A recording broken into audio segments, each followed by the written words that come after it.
Bonjour à tous. Donc, je vais faire une série de vidéos dans laquelle je vais vous présenter un entretien mécanique un peu spécial.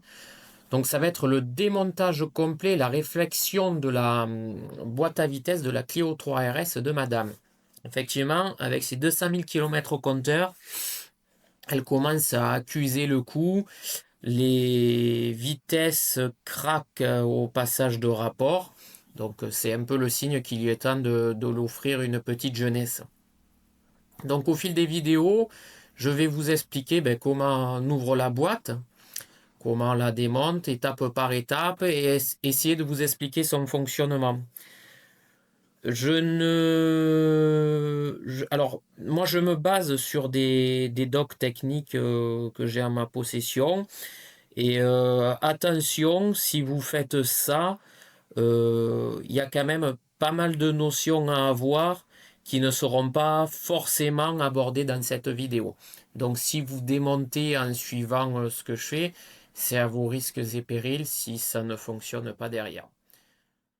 Step 1, on va démonter le carter enfin ouvrir les deux carters de boîte à vitesse. Du coup, ça va nous laisser apparaître toute la pignonnerie.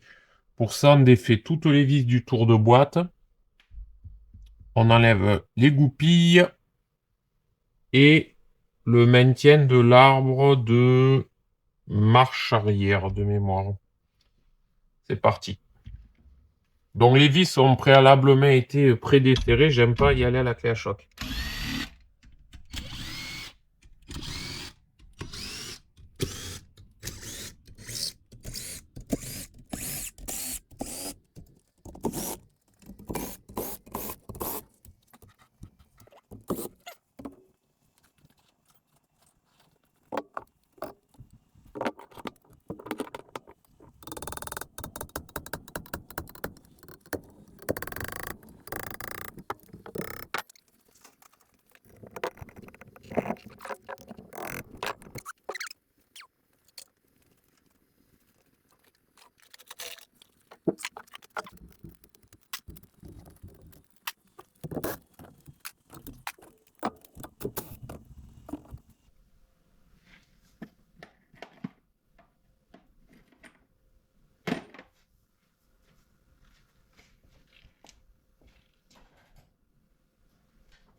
Alors, je force pas sur les planes de joint, hein.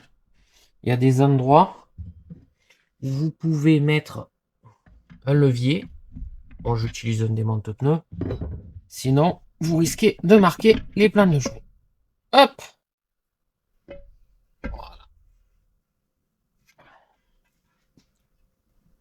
Donc là, on a l'intérieur du carter.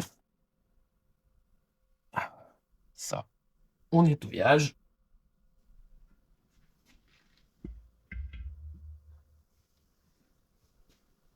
Et là, on a notre pignonnerie.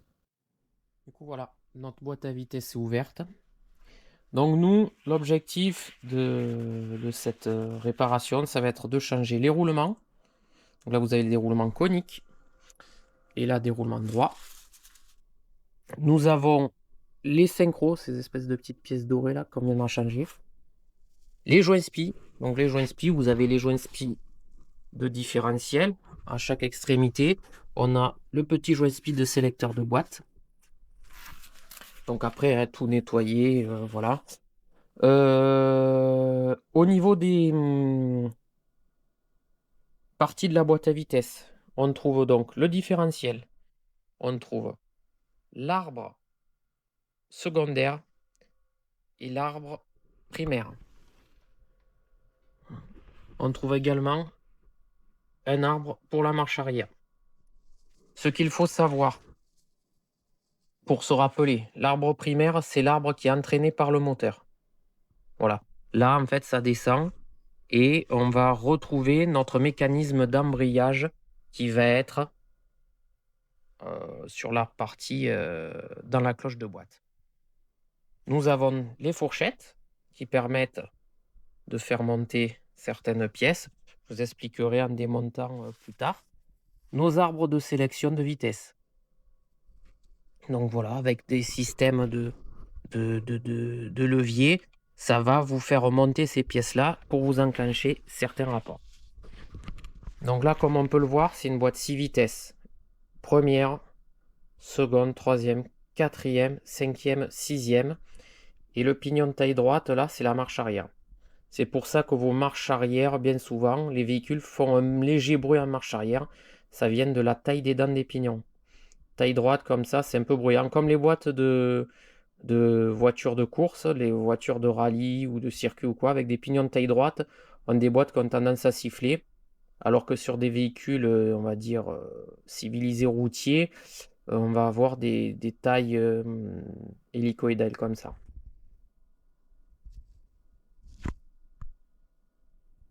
Allez, la suite au prochain épisode.